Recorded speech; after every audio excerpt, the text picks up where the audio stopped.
Hello guys, thanks for joining me. Today I'm going to have a look at another German book on the Second World War, and as the title says, it's called Courland. It's spelled C-O-U-R in English. It's a region in northwestern Latvia, and as it says there in German, Bildchronik der vergessenen Heeresgruppe, or a picture documentation of the forgotten army group. And it's the army group Courland, and they were composed of basically the 18th and 16th armies, and they were part of what had been the army group North in Russia during the invasion of Russia in the Eastern Front.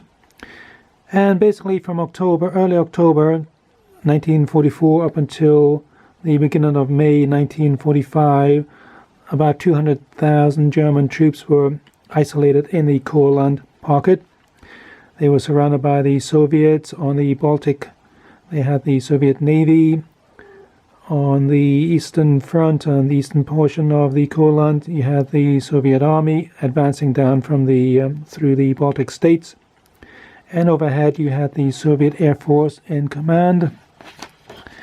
So basically, this book here, I think it came out in the very late 60s or possibly early 70s. This is a 1984 edition, though, and it is produced by the Potsdam Verlag, and I've got quite a few of their books now. Makes a nice introduction to the subject, as it says there. It's the Forgotten Army Group.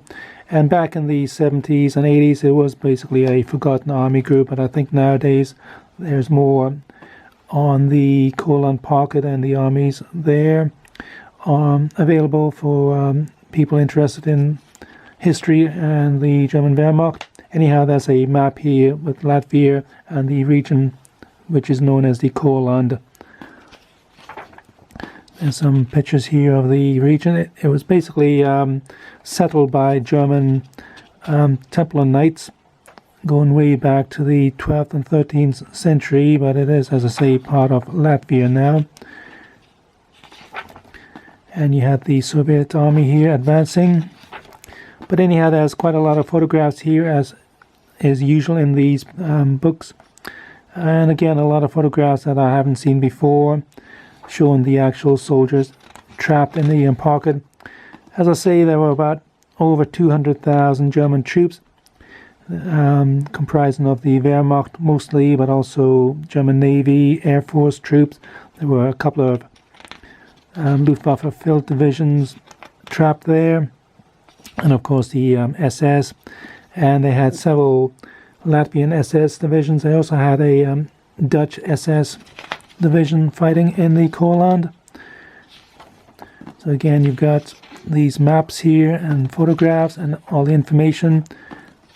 It's quite an interesting book if you have an interest in that part of the world, that part of the fighting. And the Germans held out until the 10th of May 1945 when they surrendered, and just over 180,000 180,000 troops surrendered to the Soviets. A lot of them went into captivity and never returned. But these are the photographs here. It really shows the conditions that the Germans fought under during those final months of the war. So I'm not going to go through the entire book, but sufficient to say it has quite a few maps, which is quite interesting if you want to follow the campaign from week to week.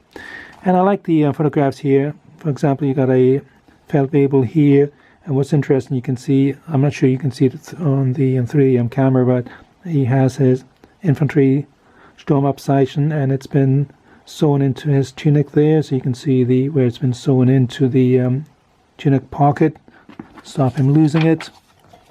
So we got the winter here. So as I say, it was made up by the 16th Army and the 18th Army. Got anti-aircraft here. You got Panzer Grenadiers there. And again, the heavy fighting throughout the winter of 44 and early 1945.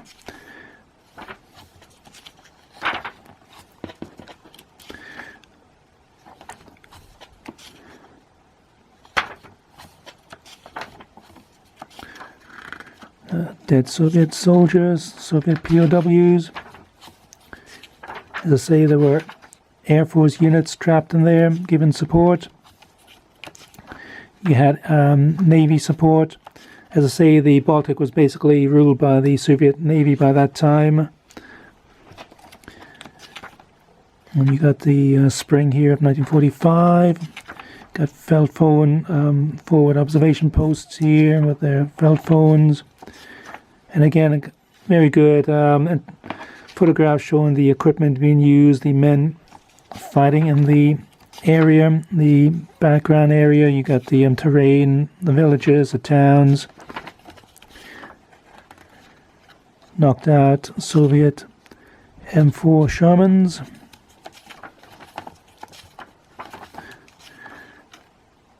So we've got Courland, the land of the divisions, and have kind of a breakdown on the various infantry divisions. For example, the 11th Infantry Division, 263rd Infantry Division, 24th Infantry Division, 121st Infantry Division, and all the various units and the various commanders. And then we come to the end here. As I say, the Germans surrendered 2 days after the rest of the army surrendered. They surrendered on the 10th of May. So anyhow, that was a quick overview of my new book. And then you got the end here, destroyed German equipment, POWs handing in their equipment, their weapons to the Soviets, and of course thousands upon thousands of Germans, Latvians, Dutch, SS, and what have you died in the campaign. And then we got these parts here showing the makeup, as I say, the various units, various commanders. I've got a lot of information, so as I say, I'll leave it at that. That's my Courland book, Bill Koenig, der Vergessenen Heeresgruppe, written by W. Haupt. So if you have an interest in the German Wehrmacht on the Eastern Front in the last days of the Reich, this would be an interesting book. Anyhow, I'll leave it at that. As always, thanks for watching, and bye for now.